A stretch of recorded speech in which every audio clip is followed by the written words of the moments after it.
Genetics of ലൈഫിലെ രണ്ടാമത്തെ പോർഷനാണ് നമുക്കിനി ഡിസ്കസ് ചെയ്യാനുള്ളത്. Genetics in the garden. What is genetics? Genetics എന്ന് പറയുന്നത് നമ്മുടെ സയൻസിൻ്റെ ഒരു ബ്രാഞ്ചാണ്. സയൻസിന് ഒരുപാട് ബ്രാഞ്ചസ് ഉണ്ട്.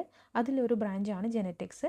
That deals with genes, heredity and variation. Genes എന്ന് പറഞ്ഞാൽ നമ്മൾ പറഞ്ഞു നമ്മുടെ ക്യാരക്ടറിസ്റ്റിക്സ് ഒക്കെ കൺട്രോൾ ചെയ്യുന്ന ആളാണ് ജീന്. DNA-യിലാണ് അതുള്ളത്. ഹെറിഡിറ്റി എന്ന് പറഞ്ഞാൽ പാരമ്പര്യം, അതായത് നമുക്ക് അച്ഛനിൽ നിന്നും അമ്മയിൽ നിന്നും കിട്ടിയിട്ടുള്ള കാര്യങ്ങൾ. അതിൽ നിന്നും വ്യത്യസ്തമായിട്ട് നമുക്ക് വന്നു ചേർന്നിട്ടുള്ള കാര്യങ്ങൾക്കാണ് നമ്മൾ വേരിയേഷൻ എന്ന് പറയുന്നത്. അപ്പം ജെനറ്റിക്സിനെ പറ്റി പറയുമ്പോൾ നമ്മൾ എന്തായാലും ഗ്രിഗർ ജൊഹാൻ മെൻഡലിനെ പറ്റി നമ്മൾ പറയണം. മെൻഡലാണ് ഫാദർ ഓഫ് ജെനറ്റിക്സ് എന്നറിയപ്പെടുന്ന ആൾ. എന്തുകൊണ്ടാണെന്ന് വെച്ചാൽ ജെനറ്റിക്സിൻ്റെ ബേസിസ് നമുക്ക് തന്നിട്ടുള്ളത് മെൻഡലാണ്. മെൻഡൽ എന്താ ചെയ്തത്? മെൻഡൽ എക്സ്പെരിമെൻറ്റ്സ് ചെയ്തു. അതേപോലെ ആ എക്സ്പെരിമെൻറ്റ്സിനനുസരിച്ചിട്ടുള്ള പോസ്റ്റുലേറ്റ്സ് അല്ലെങ്കിൽ കുറച്ച് ലോസും അദ്ദേഹം മുന്നോട്ട് വെച്ചു. അതായത് അദ്ദേഹം നടത്തിയ എക്സ്പെരിമെൻറ്റ്സും അതോടനുബന്ധിച്ച് അദ്ദേഹം തന്നിട്ടുള്ള കുറച്ച് ലോസുമാണ് നമ്മൾ ജെനറ്റിക്സിൻ്റെ ബേസിസ് എന്ന് പറയുന്നത്. ഓക്കെ, അദ്ദേഹം എക്സ്പെരിമെൻറ്റ്സ് നടത്തിയ പ്ലാന്റാണ് പീ പ്ലാന്റ്, അതായത് പൈസം സറ്റൈവം. ഈ പീ പ്ലാന്റ് അദ്ദേഹം സെലക്ട് ചെയ്യാനുള്ള കാരണം എന്താണെന്ന് വെച്ചാൽ അതിന് ഒരുപാട് കോൺട്രാസ്റ്റിംഗ് ആയിട്ടുള്ള ക്യാരക്ടേഴ്സ് ഉണ്ടായിരുന്നു. കോൺട്രാസ്റ്റിംഗ് ക്യാരക്ടേഴ്സ് എന്ന് പറഞ്ഞാൽ ഓപ്പോസിറ്റ് ആയിട്ടുള്ള ക്യാരക്ടേഴ്സ് ഉണ്ടായിരുന്നു.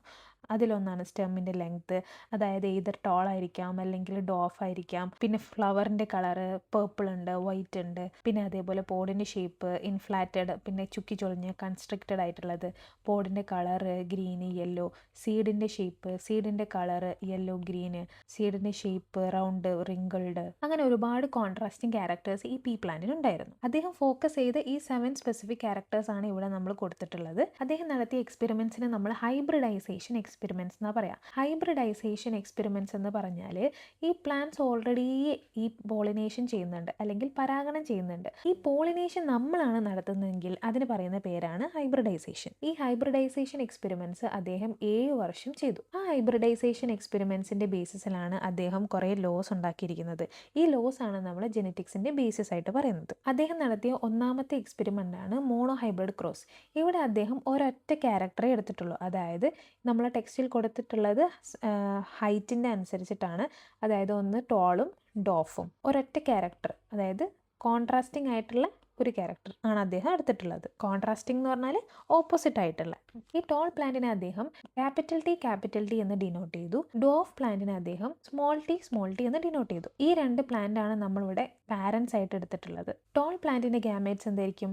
ക്യാപിറ്റൽ ടി ആയിരിക്കും. ഡോഫ് പ്ലാന്റിന്റെ ഗാമേറ്റ്സ് എന്തായിരിക്കും? സ്മോൾ ടി ആയിരിക്കും. അപ്പം നമ്മൾ ഇവിടെ തൽക്കാലം ഒന്ന് മാത്രമേ എഴുതുന്നുള്ളൂ. ഓക്കെ, ഈ ഗാമേറ്റ്സിൻ്റെ ഈ കോളത്തിൽ നമ്മൾ ഈ 2 പ്ലാന്റ്സിനെ ക്രോസ് ചെയ്യുകയാണെങ്കിൽ ഇതിൻ്റെ വിത്തിട്ട് കിട്ടുമ്പോൾ നമുക്ക് ഇങ്ങനെയൊക്കെ പ്ലാന്റ്സ് ഉണ്ടാകാം. അതായത് ഇത് പോസിബിലിറ്റീസ് ആണ്. ഈ 4 സ്ക്വയറിലുള്ളതും പോസിബിലിറ്റീസ് ആണ്.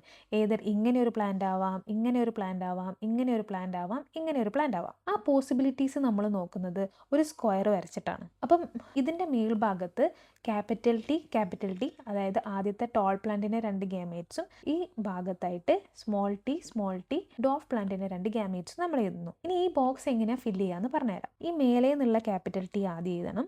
പിന്നെ നമ്മൾ ഈ സൈഡിൽ നിന്നുള്ള സ്മോൾ ടി എഴുതണം. നമ്മൾ എഴുതുമ്പം ക്യാപിറ്റൽ ടി ഉണ്ടെങ്കിൽ ആദ്യം ക്യാപിറ്റൽ ടി ആണ് എഴുതുക. ഈ രണ്ടാമത്തെ ബോക്സ് എങ്ങനെ ഫില്ല് ചെയ്യുക? മേലെ നിന്നുള്ള ക്യാപിറ്റൽ ടി എഴുതാം, ഇവിടെ നിന്നുള്ള സ്മോൾ ടി എഴുതാം. ഈ ബോക്സോ മേലെ നിന്നുള്ള ക്യാപിറ്റൽ ടി, സൈഡിൽ നിന്നുള്ള സ്മോൾ ടി. താഴത്തതും അങ്ങനെ തന്നെ, മേലെ നിന്നുള്ള ക്യാപിറ്റൽ ടി, സൈഡിൽ നിന്നുള്ള സ്മോൾ ടി. ഈ 2 പ്ലാന്റ്സും ക്രോസ് ചെയ്തപ്പം അദ്ദേഹത്തിന് കിട്ടിയ പ്ലാന്റ്സ് എല്ലാം എന്താണ്? ടോൾ പ്ലാന്റ്സ് ആണ് അദ്ദേഹത്തിന് കിട്ടിയത്. അതായത് F1 ജനറേഷൻ, ആദ്യത്തെ ജനറേഷൻ അല്ലെങ്കിൽ ആദ്യത്തെ തലമുറ. ആ ആദ്യത്തെ ജനറേഷനിൽ അല്ലെങ്കിൽ ആദ്യത്തെ തലമുറയിൽ അദ്ദേഹത്തിന് കിട്ടിയതെല്ലാം ടോൾ പ്ലാന്റ്സ് ആണ്. അതായത് ജീനോടൈപ്പ് പറയുകയാണെങ്കിൽ എല്ലാം ക്യാപിറ്റൽ ടി, സ്മോൾ ടി ആണ്. ഫീനോടൈപ്പ് പറയുമ്പം എല്ലാം ടോൾ ആണ്. അതായത് ആ പ്ലാന്റിനെ നമ്മൾ കാണുമ്പം ആ പ്ലാന്റ് എല്ലാം വലുതാണ്, പക്ഷെ അതിൻ്റെ ജീനോടൈപ്പ് അതിനുള്ളിൽ സ്മോൾ ടി ഉണ്ട്. അപ്പോൾ അദ്ദേഹത്തിന് ക്യൂരിയസ് ആയി എന്തുകൊണ്ട് ഈ സ്മോൾ പ്ലാന്റ് ഇവിടെ ഒന്നാമത്തെ തലമുറയിൽ വന്നില്ല എന്നുള്ളത്. അതുകൊണ്ട് അദ്ദേഹം എന്ത് ചെയ്തു? ഒന്നാമത്തെ പാരമ്പര്യത്തിൽ കിട്ടിയ 2 ടോൾ പ്ലാന്റും അദ്ദേഹം ഒന്നുകൂടി സെൽഫിങ് ചെയ്തു, അതായത് സെൽഫ് പോളിനേഷൻ ചെയ്തു. അതായത് ഇതിൻ്റെ പോളൻ ഗ്രെയിൻസ് ഇതിൻ്റെ ഉള്ളിലേക്ക് തന്നെ ഇട്ട് കൊടുത്തു. അങ്ങനെ നമ്മൾ എഴുതുമ്പോൾ അതിൻ്റെ ഗാമേറ്റ്സ് എങ്ങനെയാണ് എഴുതുക? അപ്പോൾ ഈ ടോൾ പ്ലാന്റിൻ്റെ ജീനോടൈപ്പ് എന്താണ്? ക്യാപിറ്റൽ ടി, സ്മോൾ ടി ആയിരിക്കും അല്ലേ? അതായത് എടുക്കുന്ന 2 പ്ലാന്റും ക്യാപിറ്റൽ ടി, സ്മോൾ ടി ആയിരിക്കും. നമ്മൾ എന്താ ചെയ്യുന്നത്? സെൽഫ് പോളിനേഷൻ ആണ് ഇവിടെ ചെയ്യുന്നത്. അപ്പോൾ ഇതിൻ്റെ ഗാമേറ്റ്സ് എങ്ങനെയാണ് വരിക? ഇതിൻ്റെ gametes capital T, small T, ഇവിടെയും ക്യാപിറ്റൽ ടി, സ്മോൾ ടി. അപ്പോൾ നമ്മളിങ്ങനെ ബോക്സിൽ എഴുതുമ്പം മേലെ ഇതിൻ്റെ ഗാമേറ്റ്സും സൈഡിൽ ഇതിൻ്റെ ഗാമേറ്റ്സും എഴുതി. ഈ ഫസ്റ്റ് കോളം എങ്ങനെ ഫില്ല് ചെയ്യുക? മേലെ നിന്നുള്ള ക്യാപിറ്റൽ ടി, സൈഡിൽ നിന്നുള്ള ക്യാപിറ്റൽ ടി. ഈ ബോക്സോ ക്യാപിറ്റൽ ടി ആണ് ആദ്യം വരുന്നതെങ്കിൽ നമ്മൾ ആദ്യം ക്യാപിറ്റൽ ടി എഴുതണം. അപ്പം ഈ സ്മോൾ ടി ഇവിടെ എഴുതാം, പിന്നെ ഈ ക്യാപിറ്റൽ ടി ആദ്യം എഴുതണം. ഓക്കെ, അപ്പോൾ ഇവിടെ എന്താ വരിക? ഇവിടെ നിന്നുള്ള ക്യാപിറ്റൽ ടി, ഇവിടെ നിന്നുള്ള സ്മോൾ ടി. ഈ ബോക്സോ ഇവിടെ നിന്നുള്ള ക്യാപിറ്റൽ ടി, ഇവിടെ നിന്നുള്ള സ്മോൾ ടി. ഈ ബോക്സിൽ എന്താ വരിക? മേലെയും സ്മോൾ ടി ആണ്, സൈഡിൽ നിന്നും സ്മോൾ ടി ആണ്. അപ്പോൾ അദ്ദേഹം നോക്കുമ്പം ഇവിടെ സ്മോൾ ടി വന്നു, അതായത് ഒരു ഡോഫ് പ്ലാന്റിനെ അദ്ദേഹത്തിന് കിട്ടി. അപ്പോൾ അദ്ദേഹത്തിന് മനസ്സിലായി ഈ പാരൻസിൻ്റെ ക്യാരക്ടർ അങ്ങനെ തന്നെ പാസ് ചെയ്യുന്നുണ്ട്. അതുകൊണ്ടാണ് നമുക്ക് എന്ത് കിട്ടിയത്?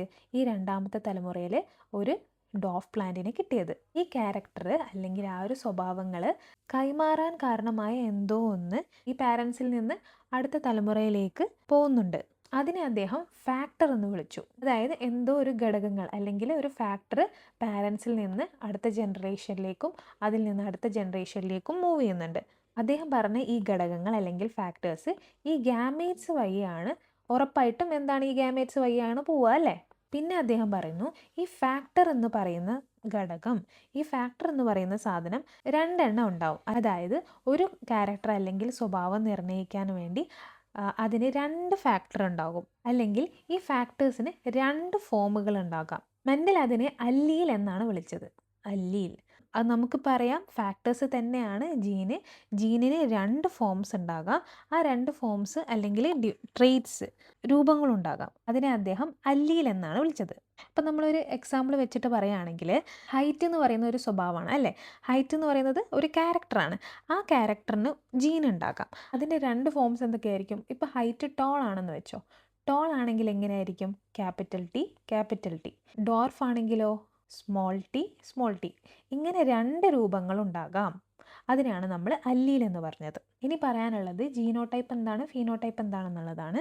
ഫീനോടൈപ്പ് എന്ന് പറയുന്നത് പ്രകടഗുണം, അല്ലെങ്കിൽ എങ്ങനെയാണ് ആ പ്ലാന്റ് പ്രകടമാകുന്നത്, കാണാൻ എങ്ങനെ ഇരിക്കും, ടോളായിട്ട് തന്നെയാണോ കാണാനിരിക്കുന്നത് എന്നുള്ളതാണ് നമ്മൾ ഫീനോടൈപ്പ് എന്നുകൊണ്ട് ഉദ്ദേശിക്കുന്നത്. ജീനോടൈപ്പ് എന്ന് പറഞ്ഞാൽ അതിൻ്റെ ജെനറ്റിക് കോൺസ്റ്റിറ്റ്യൂഷൻ, അതിൻ്റെ ജെനറ്റിക് ലെവലിൽ കാണുന്നതാണ് നമ്മൾ ജീനോടൈപ്പ് എന്ന് പറയുന്നത്. ഇവിടെ നമ്മൾ പ്രകടഗുണം അല്ലെങ്കിൽ ഒബ്സർവ്ഡ് ക്യാരക്ടർ എന്ന് പറയുന്നത് എന്തായിരിക്കും? അവിടെ ഡോമിനൻ്റ് ആയിട്ട് നിൽക്കുന്ന ആളായിരിക്കും എന്ത്? ഒബ്സർവ്ഡ് ക്യാരക്ടർ, അല്ലെങ്കിൽ നമുക്ക് പുറത്ത് കാണുന്ന ക്യാരക്ടർ. അതിനെ നമ്മൾ ഡോമിനൻ്റ് ട്രേറ്റ് എന്ന് പറയും. ഡോമിനൻ്റ് എന്ന് പറഞ്ഞാൽ മുൻപിട്ട് നിൽക്കുന്ന. അവിടെ പ്രകടമാകാത്തതിനെ അദ്ദേഹം റെസസീവ് എന്ന് വിളിച്ചു. റെസസീവ് ട്രേറ്റ്, ഗുപ്തഗുണം. അപ്പോൾ ഡോമിനൻ്റ് ട്രേറ്റും റെസസീവ് ട്രേറ്റും അതുപോലെ ജീനോടൈപ്പും ഫീനോടൈപ്പും മനസ്സിലായെന്ന് വിചാരിക്കുന്നു. ഒന്നുകൂടി പറയുകയാണെങ്കിൽ ഈ ജീനോടൈപ്പിൽ രണ്ട് ഗുണങ്ങളുണ്ടെങ്കിലും അതിൽ പ്രകടമാകുന്ന ഗുണത്തിനെ നമ്മൾ ഡോമിനൻ്റ് ട്രേറ്റ് എന്ന് വിളിക്കും. അതിൽ പ്രകടമാകാത്തതിനെ നമ്മൾ റെസസീവ് ട്രേറ്റ് എന്ന് വിളിക്കും. ജീനോടൈപ്പ് എന്ന് പറയുന്നത് ജനറ്റിക് ലെവലിലുള്ള, അതായത് ഈ സിമ്പിൾസ് വെച്ചിട്ട് എഴുതുന്നതൊക്കെ എന്താണ്? ജീനോടൈപ്പാണ്. ഫീനോടൈപ്പ് എന്ന് പറഞ്ഞാൽ നമ്മൾ കാണുന്നത് ഏതൊരു ഡോഫ് ആണോ ടോൾ ആണോ, അതാണ് ഫീനോടൈപ്പ്. ഇവിടെ നമ്മൾ നോക്കുകയാണെങ്കിൽ ഇത് രണ്ടും വ്യത്യസ്ത അല്ലീലുകളാണല്ലോ അല്ലേ? പക്ഷേ ഇതിലൊന്ന് ഡോമിനേറ്റ് ഓവർ ദ അതർ, അതായത് capital T dominate over the small T. അതുകൊണ്ടാണല്ലോ ഇവിടെ എന്ത് എക്സ്പ്രസ് ആവുന്നത്? എല്ലാം ടോൾ പ്ലാന്റ് ആയിട്ട് കാണുന്നത് അല്ലേ? ഇതിനാണ് നമ്മൾ ലോ ഓഫ് ഡോമിനൻസ് എന്ന് പറയുന്നത്. ഈ ക്യാപിറ്റൽ ടി ഡോമിനേറ്റ് ചെയ്യുന്നതുകൊണ്ടാണ് ഇവിടെ എല്ലാ പ്ലാന്റ്സും നമുക്കെന്ത് പുറത്ത് നമ്മൾ കാണുമ്പോൾ അതെല്ലാം എന്താണ്? ടോൾ പ്ലാന്റ്സ് ആണ്. അതിനാണ് നമ്മൾ ലോ ഓഫ് ഡോമിനൻസ് എന്ന് പറയുന്നത്. ഇനി നമുക്ക് പറയാനുള്ളത് ലോ ഓഫ് സെഗ്രിഗേഷൻ ആണ്. ലോ ഓഫ് സെഗ്രിഗേഷൻ എന്ന് പറഞ്ഞാൽ, സെഗ്രിഗേറ്റ് ചെയ്യുക എന്ന് പറഞ്ഞാൽ എന്താ? നമ്മൾ ഓരോന്നിങ്ങനെ വേർതിരിച്ചെടുക്കുക അല്ലേ? അതിനാണ് നമ്മൾ സെഗ്രിഗേഷൻ എന്ന് പറയുന്നത്. Okay, segregation. ഒന്നാമത്തെ തലമുറയിൽ നമുക്ക് ഡോഫ് പ്ലാന്റ് കണ്ടിരുന്നില്ല, പക്ഷേ രണ്ടാമത്തെ തലമുറയിൽ നമുക്ക് ഡോഫ് പ്ലാന്റ് കാണാൻ പറ്റി. അതിനുള്ള കാരണം എന്താണ്? ഇങ്ങനെ ഇവിടെ നോക്കുമ്പോൾ ഇത് രണ്ടും ഡിഫറെൻ്റ് ആയിട്ടുള്ള രണ്ട് അല്ലീലുകളാണ് അല്ലേ? രണ്ടും ക്യാപിറ്റൽ ടി അല്ലല്ലോ. ഒന്ന് ക്യാപിറ്റൽ ടിയും ഒന്ന് സ്മോൾ ടി ആണല്ലോ അല്ലേ? അപ്പോൾ ഇങ്ങനെ വ്യത്യസ്ത തരം രണ്ട് അല്ലീലുകൾ വരുമ്പോൾ ഇവർ രണ്ടും കൂടിക്കലരാതെ, അതായത് ഒട്ടും മിക്സ് ആവാതെ വേർപിരിയുന്നത് കൊണ്ടാണ് നമുക്ക് ഈ പാരൻ്റൽ ജനറേഷൻ അല്ലെങ്കിൽ നമ്മൾ ആദ്യം എടുത്ത ഡോഫ് പ്ലാന്റിനെ പിന്നെയും കാണാൻ കഴിഞ്ഞത്. ഇതൊരു പക്ഷേ കൂടിക്കലർന്നിരുന്നെങ്കിൽ നമുക്ക് നമ്മൾ ആദ്യം പാരൻസ് ആയിട്ട് എടുത്തിരുന്ന ഡോഫ് പ്ലാന്റിനെ കാണാൻ പറ്റില്ലായിരുന്നു അല്ലേ? അപ്പോൾ ഇതിനാണ് നമ്മൾ ലോ ഓഫ് സെഗ്രിഗേഷൻ എന്ന് പറയുന്നത്.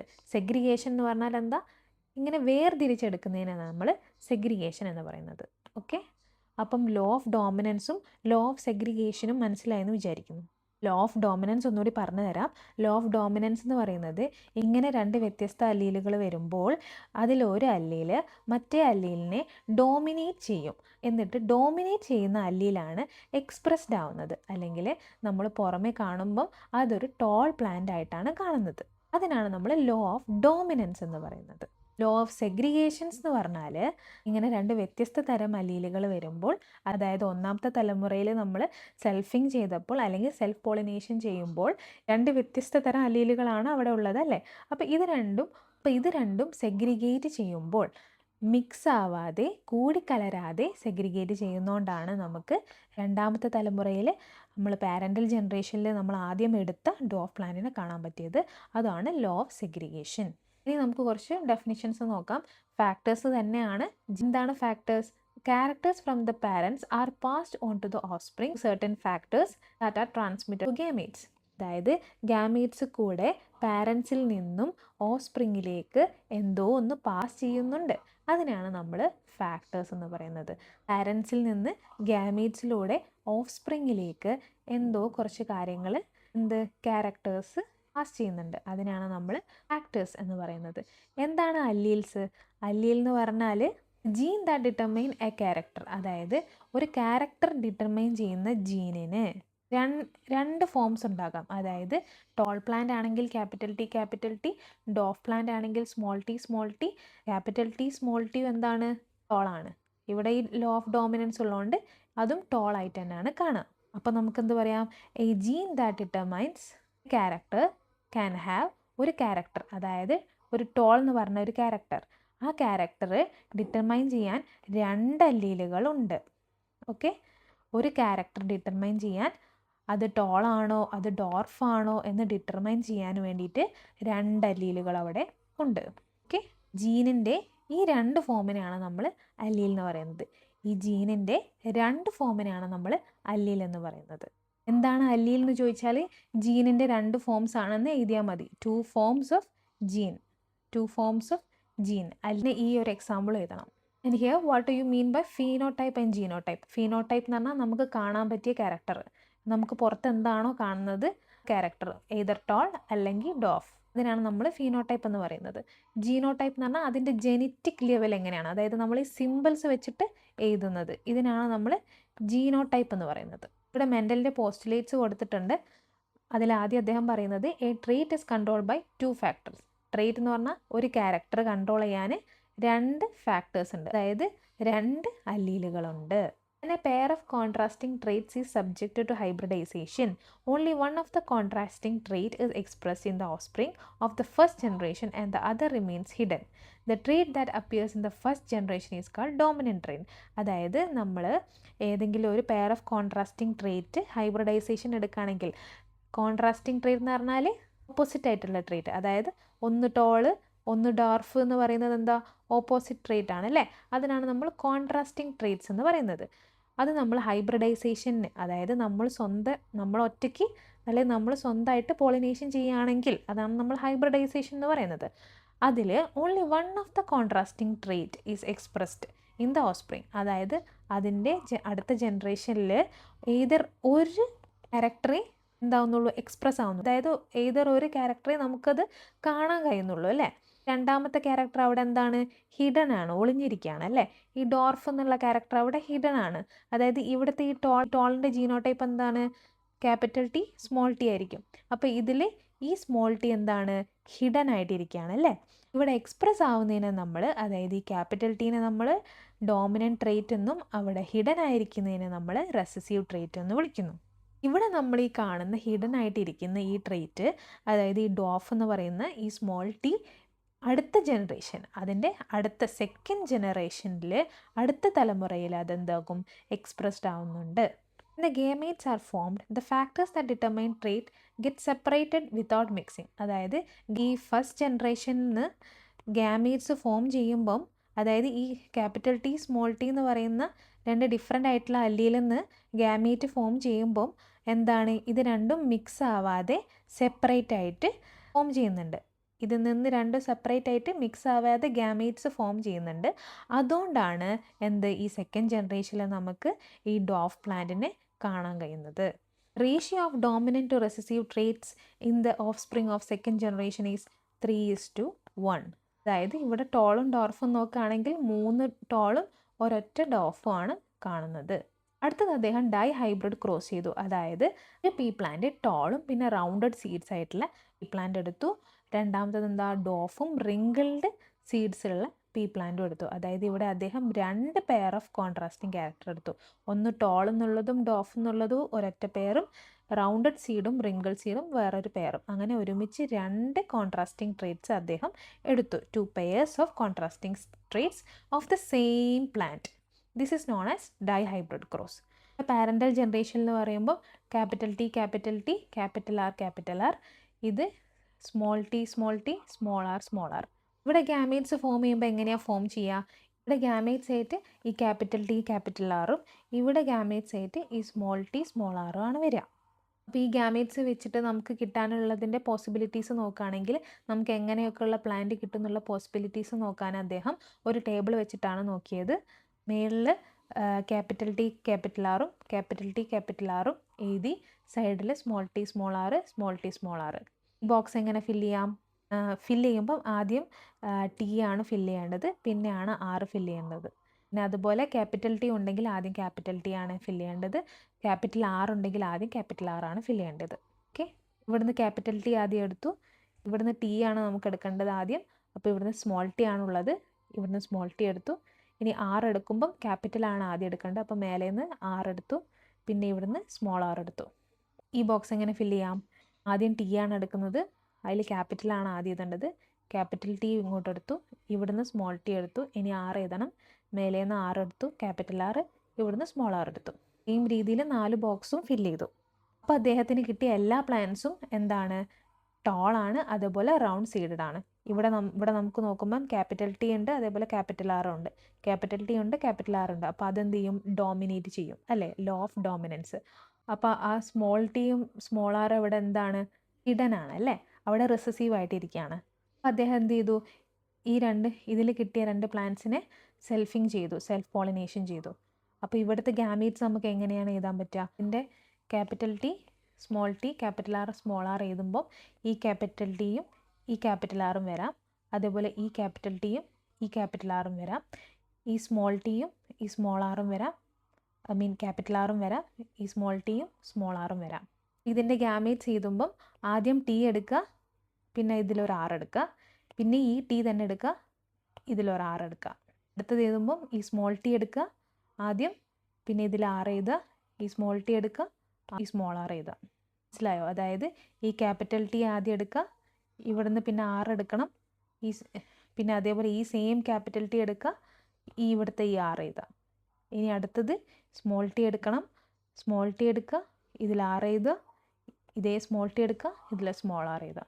അങ്ങനെ നമുക്ക് 4 ഗാമേറ്റ്സിന് കിട്ടും. എക്സാമിന് എപ്പോഴും ചോദിക്കുന്നതാണ് ഇത് ഫില്ല് ചെയ്യാൻ വേണ്ടിയിട്ട്, ഈ ഗാമേറ്റ്സ് ഫില്ല് ചെയ്യാൻ വേണ്ടിയിട്ട് എന്തായാലും ഇതൊന്ന് വരച്ച് പഠിക്കാം. ഇതിൽ ഗാമേറ്റ്സ് നമ്മൾ മേലെയും സൈഡിലും എഴുതുകയാണ്. നമ്മൾ പറഞ്ഞു ആദ്യം ക്യാപിറ്റൽ ടി ആണ് എഴുതേണ്ടത്. അപ്പോൾ മേലെ നിന്ന് ക്യാപിറ്റൽ ടി എടുത്തു, സൈഡിൽ നിന്ന് ക്യാപിറ്റൽ ടി എടുത്തു. ഇനി ക്യാപിറ്റൽ ആർ എഴുതണം. മേലെ നിന്ന് ക്യാപിറ്റൽ ടി എടുത്തു, സൈഡിൽ നിന്ന് മേലെ നിന്ന് ക്യാപിറ്റൽ ആർ എടുത്തു, സൈഡിൽ നിന്നും ക്യാപിറ്റൽ ആർ എടുത്തു. ഈ ബോക്സ് ഫില്ല് ചെയ്യാൻ ക്യാപിറ്റൽ ടി ആണ് നമുക്ക് ആദ്യം എഴുതേണ്ടത്. മേലെ നിന്ന് ക്യാപിറ്റൽ ടി എടുത്തു, സൈഡിൽ നിന്ന് ക്യാപിറ്റൽ ടി എടുത്തു. ഇനി ആറാണ് എഴുതേണ്ടത്. ക്യാപിറ്റൽ ആർ ഉണ്ടെങ്കിൽ ആദ്യം ക്യാപിറ്റൽ ആർ എഴുതണം. അപ്പോൾ ഇവിടെ ക്യാപിറ്റൽ ആർ ഉണ്ട്, അപ്പോൾ ഇവിടുന്ന് ആദ്യം ക്യാപിറ്റൽ ആർ എഴുതി, ഇവിടുന്ന് സ്മോൾ ആർ എഴുതി. അടുത്ത ടേബിൾ നോക്കുകയാണെങ്കിൽ ആദ്യം ക്യാപിറ്റൽ ടി ഉണ്ടെങ്കിൽ ക്യാപിറ്റൽ ടി ആണ് എഴുതേണ്ടത്. അപ്പോൾ ഇവിടെ ക്യാപിറ്റൽ ടി ഉണ്ട്, ആദ്യം ക്യാപിറ്റൽ ടി എഴുതി, പിന്നെ സ്മോൾ ടി എഴുതി, പിന്നെ ഇവിടെ രണ്ടും ക്യാപിറ്റൽ ആർ ആണ്, മേലെ നിന്നും ക്യാപിറ്റൽ ആർ, സൈഡിൽ നിന്നും ക്യാപിറ്റൽ ആർ. അടുത്ത ബോക്സ് ചെയ്താണെങ്കിൽ ക്യാപിറ്റൽ ടി ഉണ്ടോ എന്ന് നോക്കുക. ഇവിടെ ക്യാപിറ്റൽ ടി ഉണ്ട്, ആദ്യം ക്യാപിറ്റൽ ടി എഴുതുക, പിന്നെ ഇവിടെ സ്മോൾ ടി ആണ്, സ്മോൾ ടി എഴുതുക. ഇനി നമുക്ക് ആറാണ് എഴുതാനുള്ളത്. ക്യാപിറ്റൽ ആർ ഉണ്ടോ എന്ന് നോക്കാം. ആദ്യം ക്യാപിറ്റൽ ആർ എഴുതാം, പിന്നെ ഇവിടുന്ന് സ്മോൾ ആർ എഴുതാം. ഈ ബോക്സ് നോക്കുകയാണെങ്കിൽ ആദ്യം ക്യാപിറ്റൽ ടി ആണ് എഴുതേണ്ടത്. മേലെ നിന്ന് ക്യാപിറ്റൽ ടി എടുത്തു, സൈഡിൽ നിന്നും ക്യാപിറ്റൽ ടി എടുത്തു. ഇനി ആർ എഴുതണം. ആർ എഴുതുമ്പോൾ ആദ്യം ക്യാപിറ്റൽ ആർ ഉണ്ടോ എന്ന് നോക്കാം. ഇവിടെ മേലെ ക്യാപിറ്റൽ ആർ ഉണ്ട്, അപ്പം മേലെ നിന്ന് ക്യാപിറ്റൽ ആർ എഴുതി, പിന്നെ അതേപോലെ സൈഡിൽ സ്മോൾ ആർ ആണ്, സ്മോൾ ആർ എഴുതി. ടേബിൾ ഫില്ല് ചെയ്യുമ്പോൾ മേലെ നിന്നുള്ള ക്യാപിറ്റൽ ടി, സൈഡിൽ നിന്നുള്ള ക്യാപിറ്റൽ ടി. ആറ് ഇവിടെ വലിയ ആറില്ല, ക്യാപിറ്റൽ ആർ ഇല്ല, അപ്പോൾ സ്മോൾ ആർ, ഇവിടുന്ന് സ്മോൾ ആർ. ഈ ടേബിൾ ഫില്ല് ചെയ്യുമ്പം ക്യാപിറ്റൽ ടി ഉണ്ട് സൈഡിൽ, ക്യാപിറ്റൽ ടി, സ്മോൾ ടി, ഇനി ക്യാപിറ്റൽ ആർ മേലുണ്ട്, ക്യാപിറ്റൽ ആർ, സൈഡിൽ സ്മോൾ ആർ ആണുള്ളത്. ടേബിൾ ഫില്ല് ചെയ്യുമ്പോൾ മേലെ ക്യാപിറ്റൽ ടി ഇല്ല, സൈഡിലുണ്ട് ക്യാപിറ്റൽ ടി, മേലെ നിന്ന് സ്മോൾ ടി, ക്യാപിറ്റൽ ആർ ഇല്ല, അപ്പോൾ രണ്ടും സ്മോൾ ആർ. ഈ ടേബിൾ ഫില്ല് ചെയ്യുമ്പോൾ മേലെ നിന്ന് ക്യാപിറ്റൽ ടി, സൈഡിൽ നിന്ന് സ്മോൾ ടി, പിന്നെ രണ്ടും ക്യാപിറ്റൽ ആർ ആണ്. ടേബിൾ ഫില്ല് ചെയ്യുമ്പോൾ മേലെ നിന്ന് ക്യാപിറ്റൽ ടി, സൈഡിൽ നിന്ന് സ്മോൾ ടി, ഇവിടെ ക്യാപിറ്റൽ ആർ ഉണ്ട്, അപ്പോൾ ആദ്യം ക്യാപിറ്റൽ ആർ, മേലെ നിന്ന് സ്മോൾ ആർ. ടേബിൾ ഫില്ല് ചെയ്യുമ്പോൾ മേലെ നിന്ന് സ്മോൾ ടി, സൈഡിൽ നിന്ന് സ്മോൾ ടി, രണ്ട് ക്യാപിറ്റൽ ആർ ഉണ്ട്, രണ്ട് ക്യാപിറ്റൽ ആർ. ടേബിൾ ഫില്ല് ചെയ്യുമ്പോൾ മേലെ നിന്ന് സ്മോൾ ടി, സൈഡിൽ നിന്ന് സ്മോൾ ടി, ക്യാപിറ്റൽ ആർ ഇവിടെയാണുള്ളത് സൈഡിൽ, ക്യാപിറ്റൽ ആർ, മേലെ നിന്ന് സ്മോൾ ആർ. ഈ ടേബിൾ ഫില്ല് ചെയ്യുമ്പോൾ മേലെ നിന്ന് ക്യാപിറ്റൽ ടി, സൈഡിൽ നിന്ന് സ്മോൾ ടി, ക്യാപിറ്റൽ ആർ, മേലെ നിന്ന് ക്യാപിറ്റൽ ആർ, സൈഡിൽ നിന്ന് സ്മോൾ ആർ. ടേബിൾ ഫില്ല് ചെയ്യുമ്പോൾ മേലെ നിന്ന് ക്യാപിറ്റൽ ടി, സൈഡിൽ നിന്ന് സ്മോൾ ടി, രണ്ടും സ്മോൾ ആർ ആണ്, മേലെയും സൈഡിലും small R, small R. Table fill ചെയ്യുമ്പോൾ മേലെ നിന്ന് സ്മോൾ ടി, സൈഡിൽ നിന്ന് സ്മോൾ ടി, മേലെ ക്യാപിറ്റൽ ആർ ഉണ്ട്, അപ്പോൾ ആദ്യം ക്യാപിറ്റൽ ആർ, പിന്നെ സ്മോൾ ആർ. ഈ ലാസ്റ്റ് ടേബിളിൽ എന്താണ്, സ്മോൾ ടി, മേലെ നിന്നും സ്മോൾ ടി, സൈഡിൽ നിന്നും സ്മോൾ ടി, രണ്ടും സ്മോൾ ആർ ആണ്. അപ്പോൾ ഇങ്ങനെ നമ്മൾ ഓരോ ബോക്സും നോക്കുമ്പോൾ ക്യാപിറ്റൽ ടിയും ക്യാപിറ്റൽ ആറും ഉണ്ടെങ്കിൽ നമ്മൾ ഉറപ്പിക്കാം അത് കാണാൻ എങ്ങനെ ഇരിക്കും, ടോൾ ആൻഡ് റൗണ്ട് ആയിരിക്കും. അതായത് അതിൻ്റെ ഫീനോടൈപ്പ് എന്തായിരിക്കും, ടോൾ ആൻഡ് റൗണ്ട് പ്ലാന്റ് ആയിരിക്കും. ക്യാപിറ്റൽ ടിയും അതേപോലെ രണ്ട് സ്മോൾ ആറും വരികയാണെങ്കിൽ എയ്തർ ഒരു ക്യാപിറ്റൽ ടി അല്ല രണ്ട് ക്യാപിറ്റൽ ടി, പക്ഷേ രണ്ട് സ്മോൾ ആർ ആയിരിക്കണം. അങ്ങനെയാണെങ്കിൽ എന്തായിരിക്കും, റിങ്കിൾഡ് ആയിരിക്കും, ടോൾ ആൻഡ് റിങ്കിൾഡ് ആയിരിക്കും. അപ്പം സ്മോൾ ടി മാത്രമേ ഉള്ളൂ, അപ്പോൾ അതെന്താണ്, ഡോഫാണ്. പിന്നെ എയ്തർ ആറുണ്ടെങ്കിൽ ക്യാപിറ്റൽ ആർ ഉണ്ടെങ്കിൽ പിന്നെ അത് റൗണ്ടഡ് സീഡ് ആയിരിക്കും. ഇനി ഇവിടെ ക്യാപിറ്റൽ ആർ ഇല്ല, സ്മോൾ ആർ മാത്രമാണുള്ളെങ്കിൽ, അതേപോലെ സ്മോൾ ടിയും മാത്രമാണുള്ളെങ്കിൽ അതെന്തായിരിക്കും, ഡോർഫും റിങ്കിൾഡ് സീഡായിരിക്കും. ഇവിടെ നമ്മൾ ഫീനോടൈപ്പ് നോക്കുമ്പം ടോൾ ആൻഡ് റൗണ്ട് എന്നുള്ളത് 9 എണ്ണം ഉണ്ട്. ഇനി ടോൾ ആൻഡ് റിങ്കിൾഡ് സീഡ് എന്ന് പറയുന്നത് 3 എണ്ണം ഉണ്ട്. ഡോർഫ് ആൻഡ് റൗണ്ട് സീഡ് എന്ന് പറയുന്നത് 3 എണ്ണം ഉണ്ട്. ഡോർഫ് ആൻഡ് റിങ്കിൾഡ് എന്ന് പറയുന്നത് 1 ആണുള്ളത്. മനസ്സിലായെന്ന് വിചാരിക്കുന്നു. ഫീനോടൈപ്പിൻ്റെ റേഷ്യോ ചോദിക്കുകയാണെങ്കിൽ 1:2:1, 2:4:2, 1:2:1. അതാണ് ജീനോട്ടിപ്പിക് റേഷ്യോ. ഫീനോട്ടിപ്പിക് റേഷ്യോ അതായത് നമ്മൾ കാണാനുള്ള ഒബ്സർവബിൾ ക്യാരക്ടറിൻ്റെ റേഷ്യോ എന്ന് പറയുകയാണെങ്കിൽ 9:3:3:1. മെൻഡലിൻ്റെ വേറൊരു പോസ്റ്റുലേറ്റ് പറയുന്നുണ്ട്, when 2 or more different traits are combined, each trait is inherited independently to the next generation without mixing each other. Pair of alleles in an organism does not influence the separation of another pair of alleles. അതായത് ഒരു pair of അല്ലീല്, അതായത് ഇപ്പം ഇവിടെ gametes form ചെയ്യുമ്പോൾ എന്താണ്, ഈ toll എന്നുള്ളതും അതേപോലെ ഈ റൗണ്ട് സീഡ് എന്നുള്ളതും രണ്ട് പെയർ ഓഫ് ക്യാരക്ടറാണ് അല്ലേ. അപ്പോൾ ഇത് രണ്ടും മിക്സ് ആവുന്നില്ല, ഓക്കെ. അത് രണ്ടും ഇൻഡിപെൻഡൻ്റ് ആയിട്ട് അടുത്ത ജനറേഷനിലേക്ക് മിക്സ് ചെയ്യാതെ രണ്ടും പോകുന്നുണ്ട്. ഇനി നമുക്ക് പറയാനുള്ളത് നോൺ മെൻഡലിയൻ ഇൻഹെറിറ്റൻസ്. അതായത് മെൻഡലിൻ്റെ എക്സ്പെരിമെൻറ്റിൽ നിന്നും ഡിഫറെൻ്റ് ആയിട്ട് നമുക്ക് കാണാൻ പറ്റിയ കുറച്ച് കാര്യങ്ങളാണ് ഇനി ഡിസ്കസ് ചെയ്യാൻ പോകുന്നത്. ഒന്നാമത് ഇൻകംപ്ലീറ്റ് ഡോമിനൻസ്. അതായത് നമ്മൾ പറഞ്ഞു ഇപ്പോൾ ടോൾ പ്ലാന്റിനെയും ഡോഫ് പ്ലാന്റിനെയും നമ്മൾ ക്രോസ് ചെയ്യുകയാണെങ്കിൽ നമുക്ക് ടോൾ പ്ലാന്റ് തന്നെയാണ് കിട്ടുക. അതായത് ഇതിലുള്ള അല്ലീല് ഒരു അല്ലീല് ഡോമിനേറ്റ് ചെയ്യും മറ്റതിനെ, അതായത് ഇത് ഹിഡൻ ആയിരിക്കും. അതിൽ റെസസീവ് ആയിട്ടുള്ള അല്ലീല് ഹിഡൻ ആയിട്ട് ഒളിച്ചിരിക്കും, ടോൾ ആയിട്ടുള്ളത് ആണ് കാണിക്കുക. അതായത് ഈ ടോള് ഡോമിനേറ്റ് ചെയ്യും. ഇവിടെ ഈ കേസിൽ എന്താണ്, അങ്ങനെ ഒരു ഡോമിനൻസ് വരുന്നില്ല. അതായത് ഇവിടെ മിക്സ് ആയിട്ടുള്ള ഒരു കളറാണ് നമുക്ക് കാണുന്നത്. ഇവിടെ നമ്മൾ റെഡ് ആൻഡ് വൈറ്റ് ഒരു ഫ്ലവർ എടുക്കുമ്പോൾ ഒരു പിങ്ക് ഫ്ലവറാണ് അവിടെ നമുക്ക് ലഭിക്കുന്നത്. A dominant അലീൽ cannot fully hide the അലീൽ of the recessive trait. അതായത് ഈ റിസസീവ് ട്രേറ്റിൻ്റെ ആ അലീലിനെ മൊത്തത്തിൽ ഒളിപ്പിക്കാൻ, ഹൈഡ് ചെയ്യാൻ ഈ ഡോമിനൻ്റ് അലീലിന് പവറില്ല, അത്ര കഴിവില്ല. ഡോമിനൻ്റ് അല്ലീൽ അത്ര ഡോമിനൻ്റ് ആയിട്ട് ഇരിക്കില്ല, മിക്സ് ആയിട്ട് വരും. ഇവിടെ 4 o'clock പ്ലാന്റിനെയാണ് നമ്മൾ എടുത്തിട്ടുള്ളത്. A red flavoured 4 o'clock plant. ഇവിടെ നമ്മളൊരു റെഡ് കളറുള്ള 4 o'clock പ്ലാന്റിനെ ഹൈബ്രിഡൈസ് ചെയ്യുന്നു ഒരു വൈറ്റ് കളറായിട്ട്. നമുക്കൊരു പിങ്ക് കളർ ഫ്ലവറാണ് കിട്ടുന്നത്. അടുത്തത് നമുക്ക് പറയാനുള്ളത് കോഡോമിനൻസ് ആണ്. അതായത് നമ്മൾ ഡോമിനൻസ് ഉണ്ട്, പക്ഷേ രണ്ടെണ്ണം ഒരുമിച്ച് ബോത്ത് അല്ലീൽ ഒരുമിച്ച് എക്സിബിറ്റ് ചെയ്യുന്നത്. Both allele exhibits their traits at the same time. അതായത് ഒരാളും വിട്ടുകൊടുക്കാൻ തയ്യാറാകുന്നില്ല, രണ്ടും ഒരുപോലെ എക്സ്പ്രസ്ഡ് ആവുക. ഇപ്പോൾ നമ്മളിവിടെ ഒരു വൈറ്റ് കൗവിനെയും അതേപോലെ ഒരു ബ്രൗണിനെ എടുക്കുകയാണെങ്കിൽ രണ്ടും കൂടി മിക്സ് ആയിട്ട്, അതായത് രണ്ടും നമുക്ക് കാണാൻ നമ്മൾ എക്സ്പ്രസ് ആകുമ്പോൾ അല്ലെങ്കിൽ പുറത്ത് ഒബ്സർവബിൾ ക്യാരക്ടർ പറയുമ്പം രണ്ടും നമുക്ക് കാണാൻ പറ്റും. ഇതിനെ നമ്മൾ റോൺ കോഡ് പാറ്റേൺ എന്നാണ് പറയുന്നത്. ഇത് നമുക്ക് കാണാൻ ചില കാറ്റൽസിലും അതേപോലെ ഹോഴ്സസിലും നമുക്കത് കാണാൻ കഴിയും. ഇനി അടുത്തത് മൾട്ടിപ്പിൾ അല്ലീലിസം. അതായത് രണ്ടിൽ കൂടുതൽ അല്ലീലുകൾ നമുക്ക് കാണാം. അത് മെയിനായിട്ട് കാണുന്നത് ABO blood group in humans. 3 അല്ലീലുകളാണുള്ളത്, IA, IB and small i. ഇത് വെച്ചിട്ടാണ് നമ്മളെ ബ്ലഡ് ഗ്രൂപ്പ് ഡിറ്റർമൈൻ ചെയ്യുന്നത്. ഇവിടെ 3 അല്ലീലുകൾ നമുക്ക് കാണാം. അടുത്തത് പോളിജെനറ്റിക് ഇൻഹെറിറ്റൻസ്. അതായത് ഒരു കാര്യത്തിന് ഒന്നിൽ കൂടുതൽ ജീന് കൺട്രോൾ ചെയ്യാം. ഇപ്പോൾ കളർ ഓഫ് സ്കിന്നിന് മോർ ദാൻ 1 ജീന് അവിടെ കൺട്രോൾ ചെയ്യാം. ഈ ജീൻ്റെ ആക്ഷൻ കാരണം ഈ മെലാനിൻ പ്രൊഡക്ഷനിൽ വേരിയേഷൻസ് വരും. നമുക്കറിയാം ഈ മെലാനിനാണ് നമ്മളെ സ്കിന്നിന് കളർ കൊടുക്കുന്നത്. അതായത് മെലാനിൻ കൂടുതലാണെങ്കിൽ കൂടുതൽ ബ്രൗൺ ആയിരിക്കും. അപ്പോൾ ഈ മെലാനിൻ്റെ പ്രൊഡക്ഷനെ വേരിയേഷൻസ്, അതായത് ഏറ്റക്കുറച്ചിലുകൾ വരാൻ കാരണം ഈ ജീൻസിൻ്റെ ആക്ഷൻസ് ആണ്. അപ്പോൾ പോളിജീനിക് ഇൻഹെറിറ്റൻസ് പറയുകയാണെങ്കിൽ ഡിഫറൻസ് ഇൻ സ്കിൻ കളറാണ്. മൾട്ടിപ്പിൾ അല്ലീലിസം പറയുകയാണെങ്കിൽ ABO blood group in humans, ഒന്നിൽ കൂടുതൽ അല്ലീലുകൾ കാണുന്നത്. ഇനി കോഡോമിനൻസ് എന്ന് പറഞ്ഞാൽ 2 അല്ലീലുകൾ ഒരുപോലെ എക്സ്പ്രസ് ആവുക. അടുത്തത് ഇൻകംപ്ലീറ്റ് എന്ന് പറഞ്ഞാൽ ഇവിടെ ഡോമിനൻസിന് അത്ര പവർ പോരാ. അതായത് ഡോമിനേറ്റ് ചെയ്യാൻ പറ്റും, പക്ഷേ അത്ര പവർ ഇല്ല. ഫുള്ളി ഡോമിനേറ്റ് ചെയ്യാൻ പറ്റില്ല, മിക്സ് ആയിട്ടാണ് വരിക. അപ്പോൾ ഈ 4 കാര്യങ്ങളാണ് മെൻ്റലിൻ്റെ പോസ്റ്റുലേറ്റ്സ് നിന്ന് ഡിഫറെൻ്റ് ആയിട്ട്, അല്ലെങ്കിൽ മെൻ്റലിൻ്റെ ലോസ് നിന്ന് ഡിഫറെൻ്റ് ആയിട്ട് നമുക്ക് കാണാൻ കഴിയുന്നത്. ഇനി നമുക്ക് പറയാനുള്ളത് genetic processes responsible for variation. Variations എന്ന് പറഞ്ഞാൽ എന്താ? ഡിഫറൻസസ് ഇൻ ക്യാരക്ടറിസ്റ്റിക്സ് അല്ലേ. അതായത് നമ്മുടെ അച്ഛനിൽ നിന്നും അമ്മയിൽ നിന്നും നമുക്ക് ഇൻഹെറിറ്റഡ് ആയിട്ട് കിട്ടിയ ജീൻസിൽ നിന്നും ഡിഫറെൻ്റ് ആയിട്ടുള്ള ക്യാരക്ടറിസ്റ്റിക്സ് കാണിക്കുന്നതാണ് വേരിയേഷൻ. അതിന് കാരണങ്ങൾ എന്തൊക്കെയാണ്? 1 ക്രോസിംഗ് ഓവറും 2 മ്യൂട്ടേഷനാണ്. ക്രോസിംഗ് ഓവർ എപ്പോഴാണ് നടക്കുന്നത്? Meiosis of cell division. അതായത് നമ്മുടെ ഗാമേറ്റ്സിൻ്റെ ഫോർമേഷൻ്റെ സമയത്താണ് ഈ ക്രോസിംഗ് ഓവർ നടക്കുന്നത്. അച്ഛനിൽ നിന്ന് വന്ന ക്രോമസോമും അമ്മയിൽ നിന്ന് വന്ന ക്രോമസോമും കൂടി ക്രോസ് ചെയ്യുമ്പോൾ ഇവിടെ രണ്ടും എക്സ്ചേഞ്ച് ചെയ്യുന്ന സമയത്ത് നമുക്ക് പുതിയൊരു വേർഷൻ കിട്ടും അല്ലേ, രണ്ടും കൂടി മിക്സഡ് ആയിട്ടുള്ള. അതിനാണ് നമ്മൾ ക്രോസിംഗ് ഓവർ എന്ന് പറയുന്നത്. ഇവിടെ ഈ ഫിഗർ പറയുന്നത് എന്താ വെച്ചാൽ pairing of homologous chromosome identical chromosome inherited from parents of the organism. അതായത് 2 അച്ഛനിൽ നിന്നും അമ്മയിൽ നിന്നും വന്ന 2 ക്രോമസോമുകൾ ഐഡൻറ്റിക്കൽ ആയിട്ടുള്ള ക്രോമസോമിൻ്റെ പെയറിംഗ് ആണ്.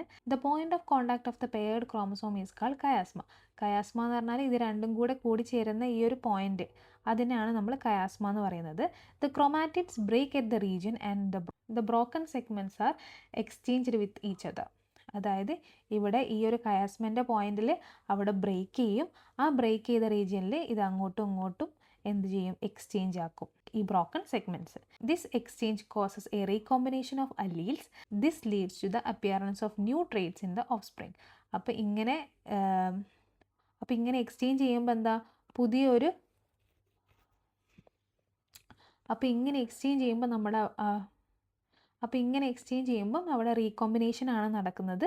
അതെന്ത് ചെയ്യും? പുതിയ ട്രേറ്റ്സുകൾ അല്ലെങ്കിൽ പുതിയ ക്യാരക്ടേഴ്സ് ഓഫ്സ്പ്രിങ്ങിലേക്ക് കൊടുക്കും. ഇനി അടുത്തത് നമുക്ക് പറയാനുള്ളത് മ്യൂട്ടേഷൻ. മ്യൂട്ടേഷൻ എന്ന് പറഞ്ഞാൽ സഡൻ ഹെറിറ്റബിൾ ചേഞ്ച്, അങ്ങനെ തന്നെ പറയണം. എന്താണ് sudden heritable change in the genetic constitution of N organism? ഈ ജെനറ്റിക് കോൺസ്റ്റിറ്റ്യൂഷൻ, അതായത് നമ്മുടെ ജീനിൽ പെട്ടെന്നുണ്ടാകുന്ന ചേഞ്ചസിനാണ് നമ്മൾ മ്യൂട്ടേഷൻ എന്ന് പറയുന്നത്. മ്യൂട്ടേഷൻ എങ്ങനെയൊക്കെ നടക്കാം? DNA റെപ്ലിക്കേഷൻ്റെ സമയത്ത് എററുകൾ വരുമ്പോൾ, ഓരോ സെല്ലുകൾ ഉണ്ടാക്കാൻ വേണ്ടിയിട്ട് അതായത് ഒരു സെല്ലത്തെ ക്രോമസോമിനെ നമ്മൾ ഡ്യൂപ്ലിക്കേറ്റ് ചെയ്ത് കോപ്പി ചെയ്തിട്ടാണ് അവിടെ എന്താവുന്ന അടുത്ത സെല്ലുണ്ടാകുന്നത് അല്ലേ.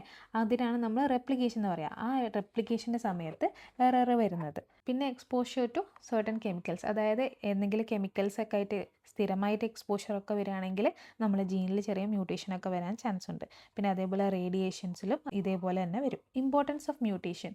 Mutation causes changes in gene. Mutation എന്ത് ചെയ്യും? ജീനിലെ ചേഞ്ചസ് ഉണ്ടാക്കും. Genes are transfer through generation which leads to variations in characters. ഈ ചേഞ്ചസ് ഉണ്ടാക്കിയ ജീനാണ് അടുത്ത തലമുറയിലേക്കൊക്കെ എങ്ങനെ പോവുക അല്ലേ.